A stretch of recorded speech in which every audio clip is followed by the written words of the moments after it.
Oke, Assalamualaikum warahmatullahi wabarakatuh. Selamat siang semuanya. Ya, oke kita ketemu lagi ya di semester 3 ya dengan mata kuliah yang berbeda. Oke, untuk mata kuliah statistika sendiri ini merupakan mata kuliah KBK ya, di mana mata kuliah ini hanya ada 7 kali pertemuan ya. Kemudian nanti selesai 7 kali pertemuan itu nanti ada UTS. Dan setelah UTS, nanti kemudian dilanjutkan dengan presentasi. Ya, jadi nggak ada UAS, tapi nilai UAS itu diambil dari presentasi. Nah, presentasinya itu nanti setiap kelompok nanti berbeda-beda ya, disesuaikan dengan materi yang didapat. Nah, untuk sistematikanya seperti apa, itu nanti akan kita jelaskan ya di video yang berbeda ya. Namun untuk di video ini saya hanya akan menjelaskan mengenai materi di pertemuan pertama, yaitu mengenai pengenalan statistika dan penyajian data. Oke, kita langsung saja ya.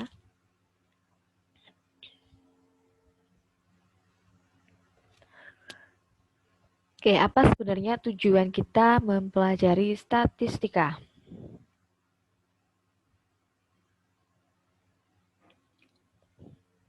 Yang pertama, yaitu supaya mahasiswa memahami dan menguasai konsep-konsep dasar statistika deskriptif yang meliputi skala pengukuran, kemudian penyajian data, sentral tendensi, variabilitas, dan keterhubungan. Kemudian yang kedua, yaitu supaya mahasiswa memahami dan menguasai konsep-konsep dasar statistika inferensial yang meliputi uji kesamaan, keterhubungan, uji sampel tunggal, 2 sampel, dan 3 sampel.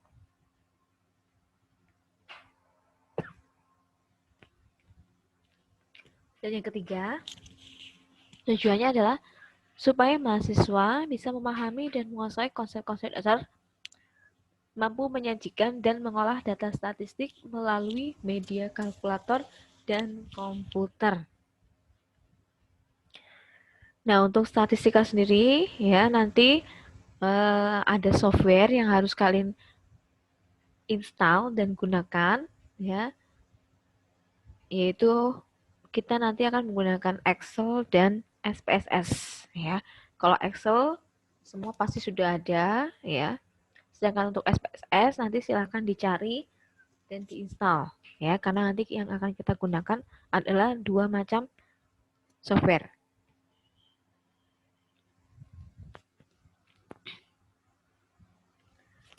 Sedangkan untuk standar kompetensi pencapaian pada mata kuliah ini, yang pertama yaitu mampu menjelaskan dan menerangkan ruang lingkup statistika deskriptif dan penyajian data. Yang kedua, yaitu mampu menjelaskan dan menerangkan notasi sigma dan ukuran gejala pusat data yang tidak dikelompokkan. Kemudian yang ketiga, yaitu mampu menjelaskan dan menerapkan ukuran gejala pusat yang dikelompokkan dan ukuran dispersi. Kemudian yang keempat, yaitu mampu menjelaskan dan menerangkan tentang kemiringan serta keruncingan distribusi data serta angka indeks. Yang kelima, yaitu mampu menjelaskan dan menerangkan tentang regresi dan korelasi sederhana. Dan yang terakhir adalah mampu menjelaskan dan menerangkan tentang analisa data deret berkala. Nah, untuk kontak seperti biasa ya, masih sama ya, cuma ada penambahan sedikit, tidak banyak perubahan ya. Untuk email ya, seperti biasa pakai yang paling atas ya, yang pakai milik BSI. Kemudian untuk kontak WA juga masih sama dengan semester yang lalu. Sedangkan untuk penambahannya adalah media pembelajarannya itu sendiri. Ini nanti ada 2 ya. Yang pertama melalui web ya, yaitu di search.google.com, view websiteku Ratna Kurniasari ya. Nah, di sini nanti kalian bisa ya mendownload materinya, yaitu berupa slide ya, dan juga video pembelajaran ini ya, bisa kalian ambil dari web tersebut ya. Tapi kalau misalnya hanya ingin melihat saja, mendengarkan tanpa mendownload, itu nanti bisa kalian lihat melalui channel YouTube ya. Jadi semua pembelajaran nanti akan di-upload melalui channel YouTube. Sedangkan untuk sistem penilaian itu masih sama seperti semester-semester sebelumnya. Untuk absensi itu 20%, kemudian tugas dan kuis itu 25, UTS 25 dan UAS-nya adalah 30. Oke, langsung saja kita masuk ke materi. Yang pertama adalah pengertian statistika. Ya. Apa itu arti statistika? Yang pertama adalah dia berasal dari bahasa Latin status, ya, yang berarti negara, di mana menggambarkan fakta tentang kondisi ekonomi, kependudukan, masalah politik, dan pendidikan dari suatu negara. Yang lambat laun itu digunakan untuk menyatakan kumpulan data atau fakta yang berbentuk angka, baik yang belum tersusun maupun yang sudah tersusun dalam bentuk tabel, grafik, ataupun diagram. Contohnya, misalnya seperti statistik kelahiran, ya. Kemudian ada statistik kecelakaan dan sebagainya. Nah, sedangkan dalam arti sempit, ya, statistika ini bisa diartikan data yang disajikan dalam bentuk angka atau data kuantitatif.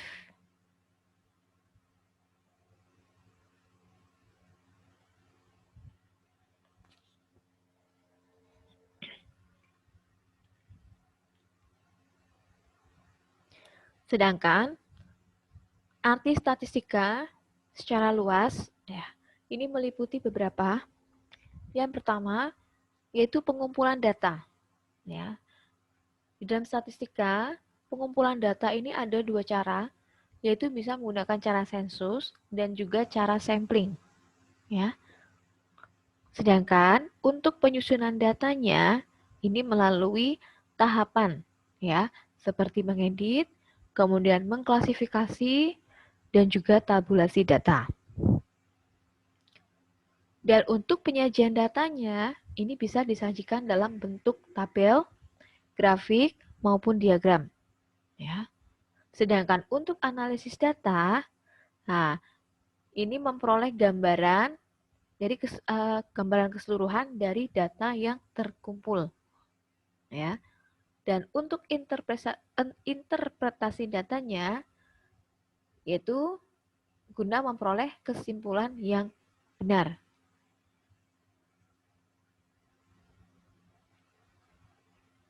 Selanjutnya adalah perbedaan antara statistika dengan statistik.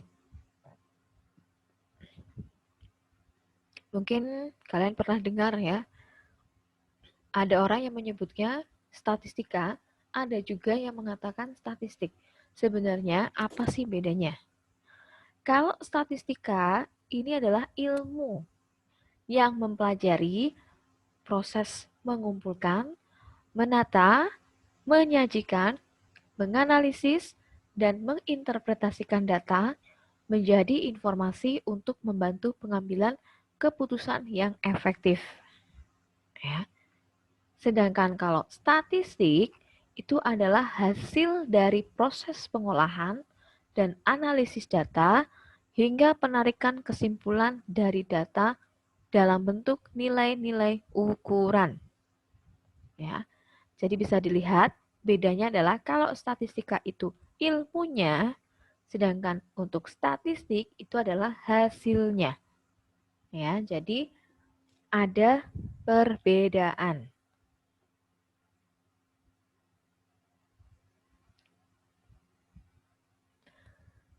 Selanjutnya ada fungsi dari statistika.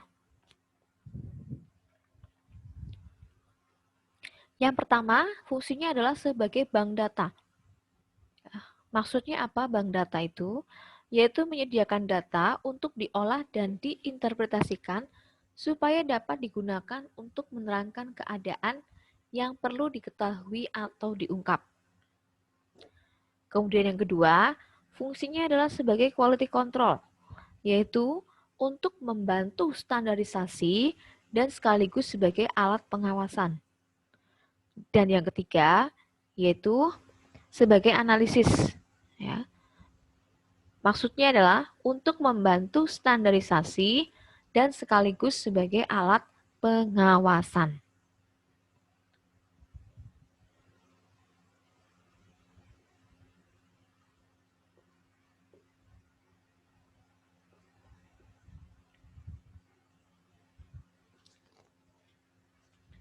Selanjutnya adalah kegunaan statistika. Kegunaan yang pertama ini adalah memperoleh gambaran tentang kejadian, gejala, atau keadaan dunia ekonomi. Kemudian yang kedua, yaitu mengikuti perkembangan kejadian, gejala, atau keadaan ekonomi dari waktu ke waktu. Yang ketiga, yaitu dapat menyusun laporan berupa data kuantitatif dengan teratur, ringkas, dan jelas. Yang keempat, yaitu dapat mengetahui hubungan suatu gejala ekonomi dengan gejala ekonomi lainnya. Dan yang kelima, yaitu dapat meramalkan hal-hal yang akan terjadi di masa yang akan datang. Ini adalah 5 kegunaan dari statistika. Sedangkan konsep statistika, ya,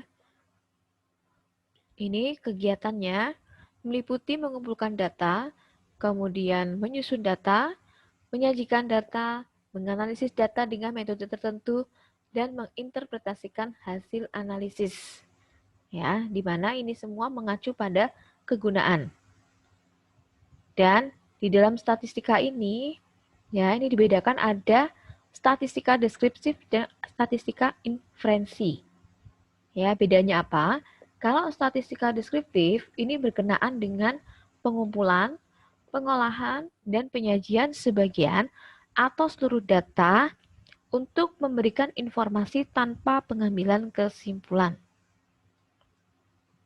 Sedangkan statistika inferensi, yaitu setelah data dikumpulkan, maka dilakukan berbagai metode statistik untuk menganalisis data, dan kemudian dilakukan interpretasi serta diambil kesimpulan. Dan statistika inferensi ini nantinya akan menghasilkan yang namanya generalisasi, ya.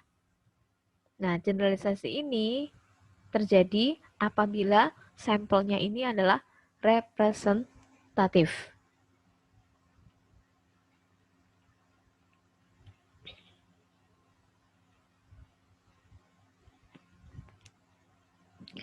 Selanjutnya ada jenis-jenis statistika.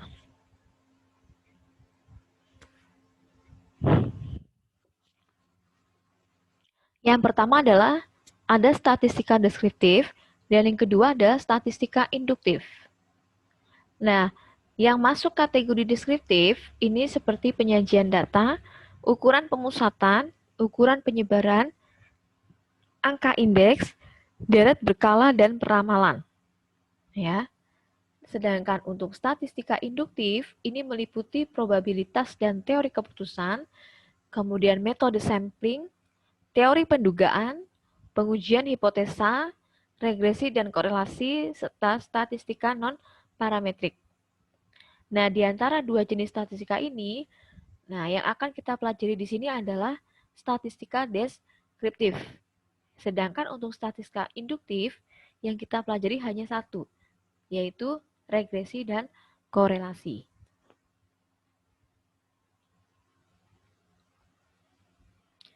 Selanjutnya adalah statistika dan metode ilmiah.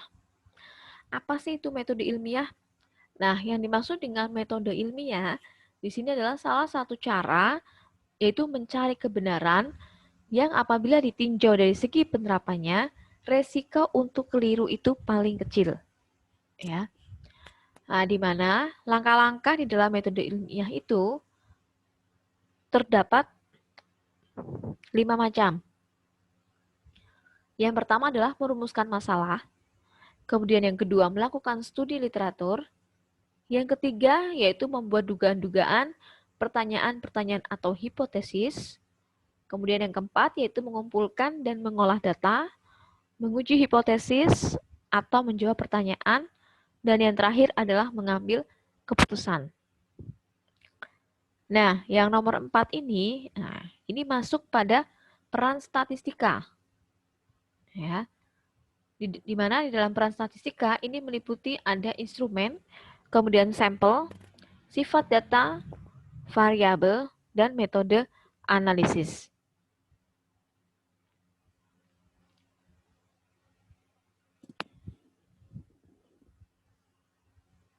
Selanjutnya adalah pengertian data dan datum. Ya. Ketika kita belajar statistika, kita pasti tidak jauh-jauh dari yang namanya data. Ya. Sebenarnya apa sih bedanya antara data dengan datum? Nah, untuk data ini bisa dikatakan sekumpulan informasi yang didapatkan dari hasil pengamatan, ya. Di mana informasi yang didapatkan tadi itu bisa dalam bentuk angka. Sebagai contoh misalnya seperti nilai siswa, ya, kemudian tinggi badan, berat badan. Nah, selain itu juga bisa dalam bentuk bukan angka. Contohnya apa? Seperti cita-cita. Ya, cita-cita ini macam-macam, bisa arsitek, dokter, polisi, dan sebagainya. Sedangkan datum di sini adalah elemen-elemen yang terdapat di dalam sebuah data. Contohnya, misalnya data yang diambil nilai ulangan matematika yaitu bernilai 75, 80, 56, 93, dan 88. Nah, angka-angka inilah elemen-elemen yang ada pada nilai ulangan matematika. Itu yang disebut dengan datum. Selanjutnya, mengenai data. Data di sini itu terbagi atas data kualitatif dan data kuantitatif. Ya. Di mana data kualitatif itu adalah data yang dinyatakan dalam bentuk bukan angka. Contohnya seperti jenis pekerjaan, status marital, tingkat kepuasan kerja. Ya. Sedangkan untuk data kuantitatif, ini adalah data yang dinyatakan dalam bentuk angka.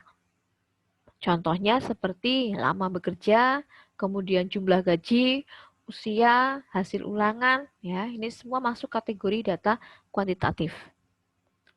Nah, data sendiri, nah ini punya jenis, ya, yaitu jenisnya ada yang kualitatif dan kuantitatif. Yang kualitatif, nah, ini adalah nominal dengan ordinal, ya. Sedangkan kuantitatif, nah, masuk kategori ini adalah interval dengan rasio.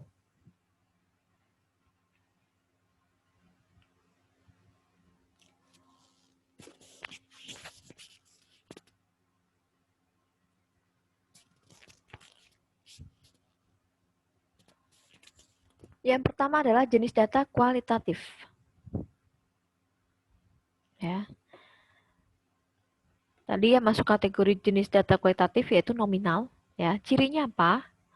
Cirinya adalah yang pertama, datanya itu terdiri atas nama, label, ya, atau kategori. Kemudian ciri yang kedua, datanya tidak bisa diurutkan dari atas ke bawah. Ya.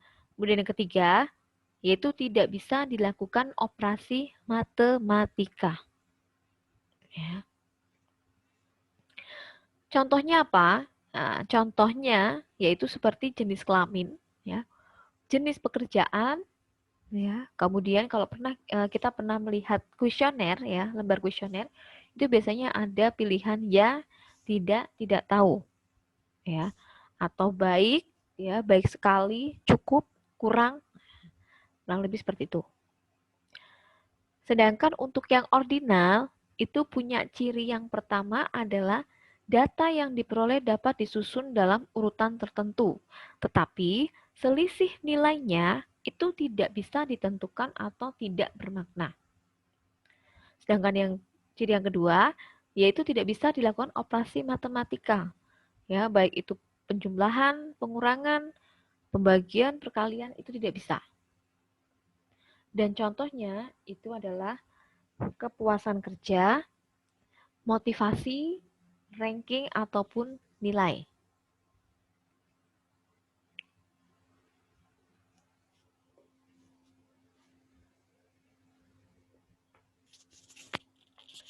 Sedangkan untuk jenis data kuantitatif, dia masuk kategori adalah yang pertama ada interval. Ya. Cirinya itu data yang diperoleh dengan cara pengukuran, di mana jarak antara dua titiknya itu sudah diketahui. Kemudian ciri yang kedua, itu tidak ada kategorisasi. Yang ketiga, itu bisa dilakukan operasi matematika. Contohnya, ini seperti temperatur, ya, kemudian sistem kalender, dan tahun. Sedangkan untuk rasio, cirinya itu yang pertama, data yang diperoleh yaitu dengan cara pengukuran, di mana jarak antara dua titik itu sudah diketahui dan mempunyai titik nol alami atau absolut. Kemudian yang kedua, data itu bisa dibandingkan, ya, baik yang selisih dan dirasionalkan untuk yang pembagian. Sebagai contoh, seperti gaji, ya, kemudian skor ujian, bobot, dan juga harga.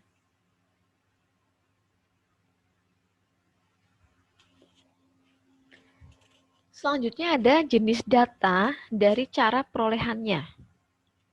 Ya, jadi jenis data dari cara perolehan itu ada dua. Yang pertama adalah data primer. Nah, data primer di sini adalah data statistik yang diperoleh atau bersumber dari tangan pertama, ya, atau first hand data. Contohnya adalah wawancara dan kuesioner. Nah, ini masuk kategori primer karena secara langsung. Sedangkan yang kedua yaitu adalah data sekunder. Data statistik yang diperoleh dari tangan kedua atau second hand data atau data yang diambil dari data primer yang sudah diolah untuk tujuan lain. Ya. Contohnya apa? Contohnya adalah seperti data perkawinan antara umur 17 sampai 20 tahun di Indonesia yang diambil dari Departemen Agama, ya, untuk tujuan analisa pola perkawinan setiap suku bangsa di Indonesia. Ya, ini contohnya. Ya. Jadi ada dua, ya. Ada yang secara langsung, ya. Jadi kalau diperoleh secara langsung, ini masuk yang kategori data primer. Sedangkan kalau, ya, melalui tangan kedua atau data yang sudah diolah, nah ini masuk kategori dari data sekunder.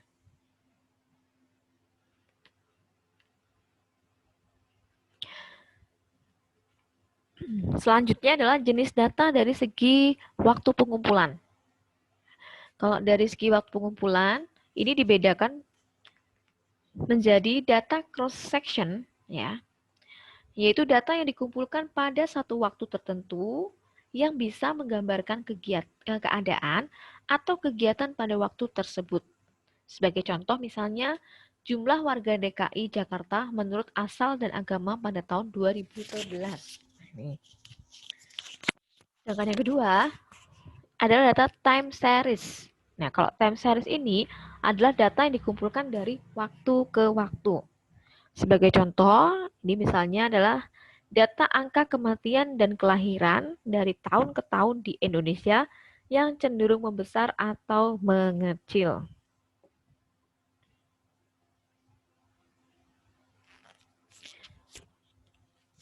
Selain itu, Ada juga jenis data, yaitu dari segi sumbernya. Yang pertama, ada yang namanya data intern, ya. Nah, kalau intern ini berarti data yang menggambarkan dari keadaan di dalam suatu organisasi. Contohnya, misalnya data pada suatu universitas, ya. Nah, kalau di universitas itu biasanya ada data dosen, kemudian ada jumlah mahasiswa, ada data kelulusan, dan sebagainya. Kemudian, yang kedua, itu ada data ekstern, yaitu data yang dibutuhkan dari luar untuk kebutuhan satu organisasi tersebut. Sebagai contoh misalnya data orang tua mahasiswa BSI untuk keperluan beasiswa. Nah, ini berarti masuk ke data ekstern.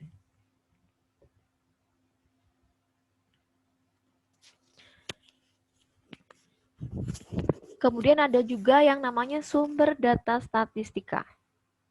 Ya. Nah, untuk sumber datanya itu ada dua, yaitu data primer ya dan data sekunder. Nah, bedanya apa? Kalau data primer, nah ini ya masuk kategori seperti wawancara langsung ya. Kemudian wawancara tidak langsung dan pengisian kuesioner. Nah, ketiga ini masuknya ke data primer.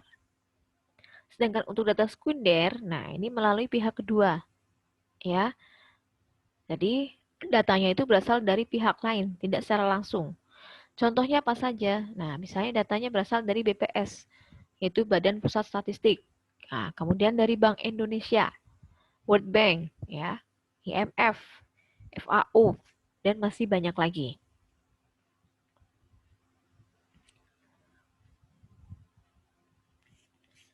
Nah, setiap kita belajar statistika, nah pasti kita juga akan mengenal apa itu yang namanya populasi dan sampel. Ya. Nah, yang dimaksud dengan populasi ini adalah sebuah kumpulan dari semua kemungkinan orang-orang, benda, dan ukuran lain dari objek yang menjadi perhatian. Ya, gambarnya seperti ini. Nah, ini satu kumpulan. Sedangkan kalau sampel ini adalah satu bagian dari populasi tertentu yang menjadi perhatian.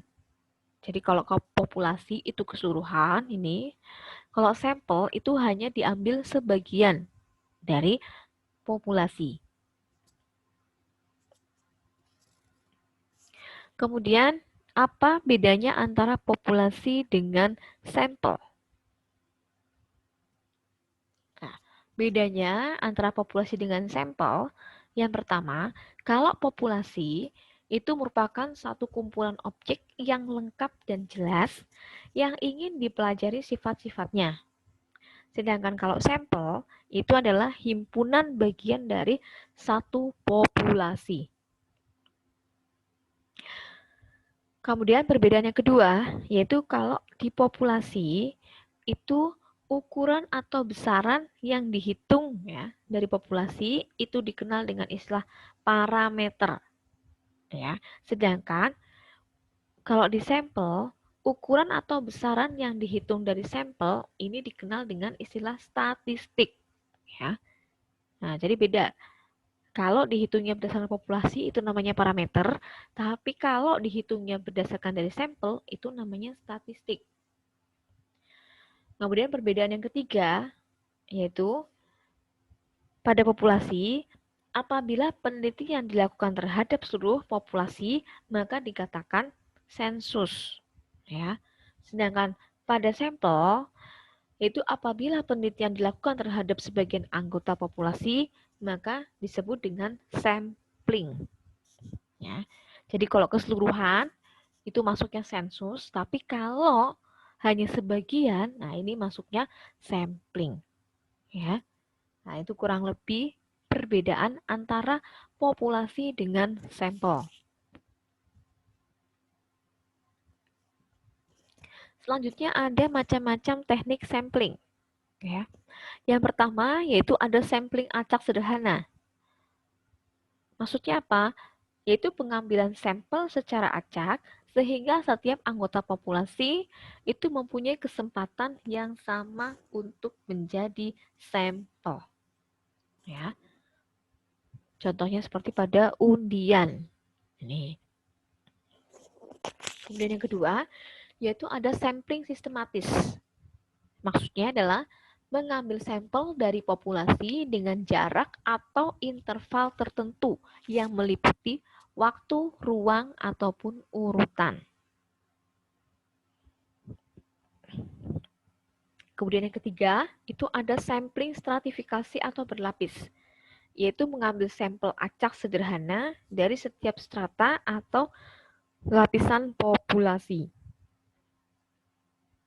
Dan yang keempat, ini ada namanya sampling cluster atau gerombol atau kelompok, yaitu mengambil beberapa klaster secara acak dari populasi, kemudian memilih semua atau memilih secara acak sebagian unsur dari setiap klaster yang terpilih untuk dijadikan sampel.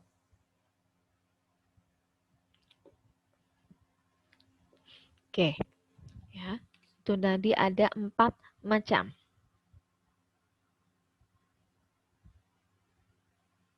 Selanjutnya adalah kenapa di dalam penelitian kita lebih banyak atau paling sering menggunakan sampel dibanding dengan populasi. Nah, alasannya yang pertama yaitu menghemat biaya. Ya. Karena kalau kita menggunakan populasi itu berarti mengambil datanya keseluruhan. Nah, maka kalau keseluruhan otomatis biayanya itu cukup besar. Ya. Nah, yang kedua itu adalah menghemat waktu. Ya. Nah, dengan kita hanya mengambil sebagian sampel, maka waktu kita akan lebih singkat dibandingkan harus mengambil seluruh populasi yang ada. Kemudian yang ketiga, ya, alasannya adalah populasi itu memiliki anggota yang tidak berhingga atau sangat banyak, ya. Jadi kalau kita misalnya mengambil dengan cara populasi, otomatis biaya, ya, waktu itu akan terbuang sangat banyak, ya. Dan penelitian pun biasanya akan berlangsung cukup lama, ya, dibandingkan kalau kita hanya menggunakan sampel.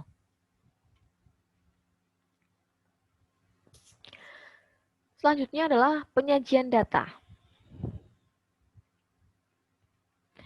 Nah, penyajian data ini apa?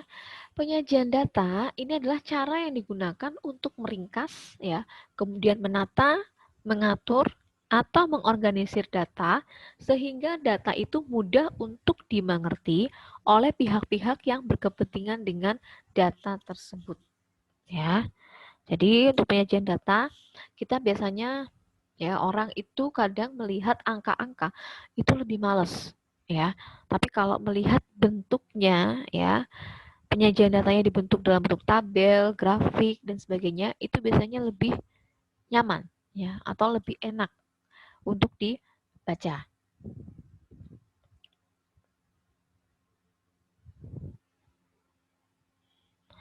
Nah, penyajian data ini ada beberapa macam, diantaranya seperti tabel, ya.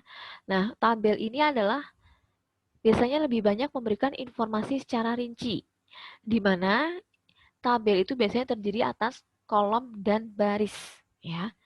Nah, bentuk tabel sendiri kurang lebih seperti ini, ya. Jadi kalau kita baca itu lebih enak, ya, daripada penyajian data yang bentuknya sangat panjang. Yang kedua, penyajian data itu bisa berupa grafik, ya, di mana grafik ini bisa memberikan informasi dengan benar dan cepat, tetapi tidak rinci. Ya, sayangnya kalau grafik ini dia tidak bisa memberikan secara rinci. Ya, nah kurang lebih gambarannya untuk grafik seperti ini, ya, di mana jenis grafik itu sendiri juga bermacam-macam, ya. Ada yang bentuknya grafik batang, ada juga grafik garis, kemudian ada grafik lingkaran, dan juga grafik interaksi, ya, atau interaktif.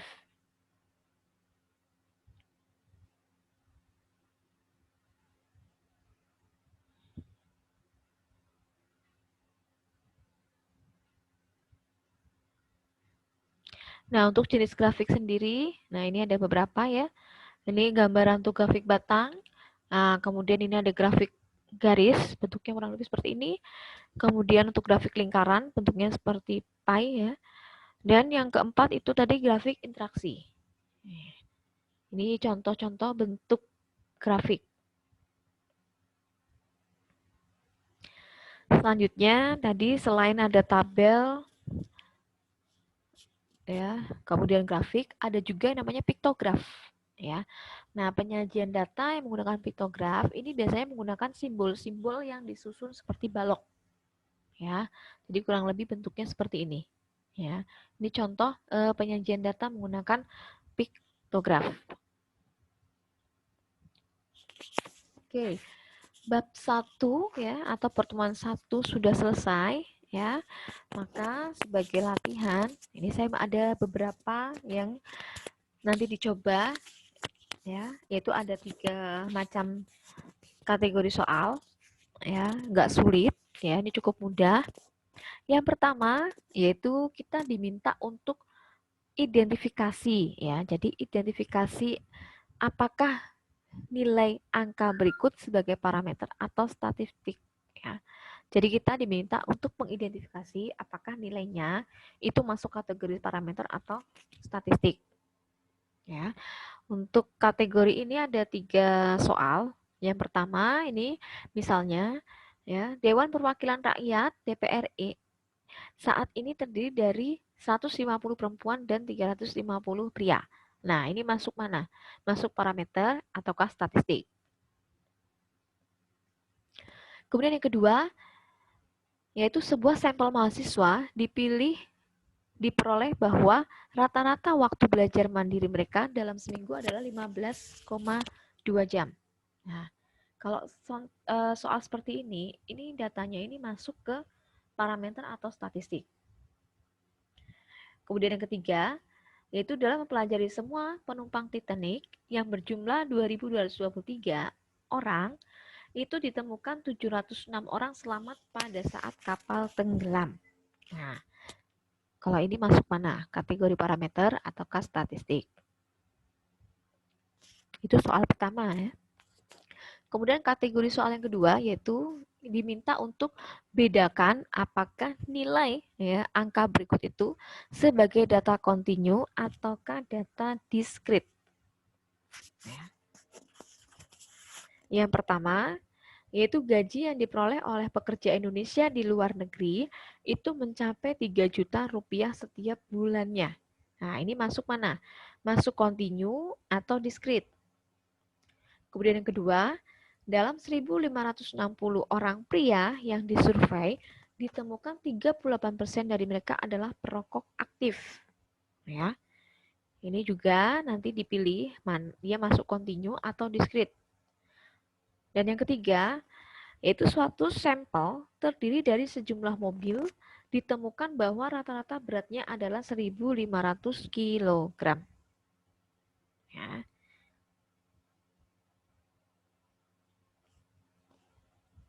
Oke, untuk kategori soal yang terakhir ya, yaitu diminta untuk tetapkan level yang paling cocok.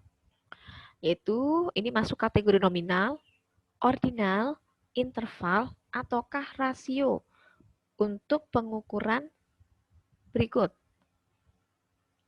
Yang pertama adalah nomor punggung pemain basket. Nah, ini masuk mana?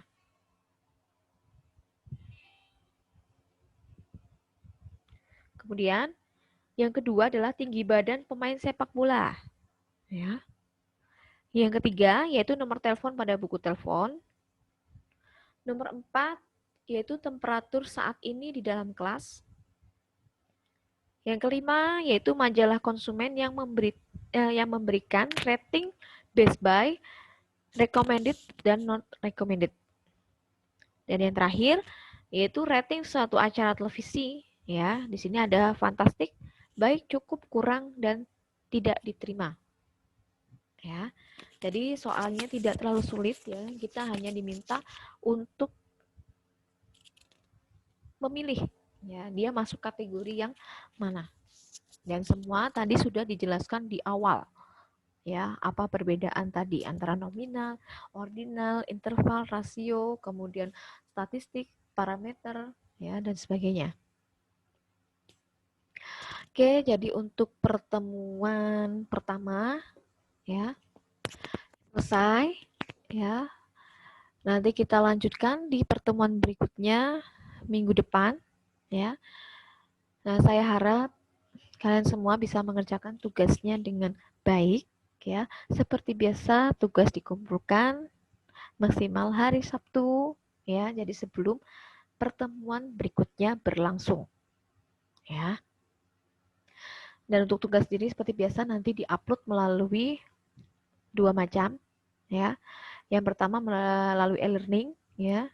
Dan nanti yang diupload hanya berikan link Google Drive-nya saja, ya. Sedangkan yang kedua yaitu seperti biasa dikirim via email saya, ya. Saya rasa cukup itu saja yang bisa saya sampaikan, ya. Saya akhiri. Wassalamualaikum warahmatullahi wabarakatuh.